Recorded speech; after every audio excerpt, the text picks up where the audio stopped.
ఈరోజు మే 4వ తేదీ 2024 సంవత్సరం శనివారం.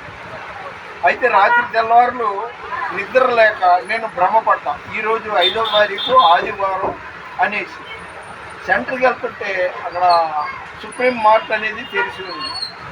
ఇంకొక ఆమెమో పాలు పొద్దున్నే 9:30కి వస్తుంది. ఏంటా అనుకుంటున్నాను, ఉదయం అని భ్రమపడ్డాను. అందుకని ఈ మాట ప్రత్యేకంగా గుర్తుపెట్టుకోవటానికి నా జీవితంలో జరిగిన వివిధ సంఘటనల్ని వీడియోలో ఆ విధంగా నాగపట్నంలో ఉన్న మా పిల్లలు ఫోన్ చేశారు. ఫోన్ చేసి దేంట్రా బాబు ఇంత పొద్దున్న ఫోన్ చేస్తున్నారని భ్రమపడ్డాను. ఏదేమైనా 76 ఏళ్ల వయసు, మరి దేవుని చిత్తం ఏమైందో. నేను ఇంకా భూమి మీద బతకాలని లేదు. రోజు ప్రార్థన చేస్తున్నా, అనేకుల కోసం ప్రార్థన చేస్తున్నా, జీవిస్తున్నాను.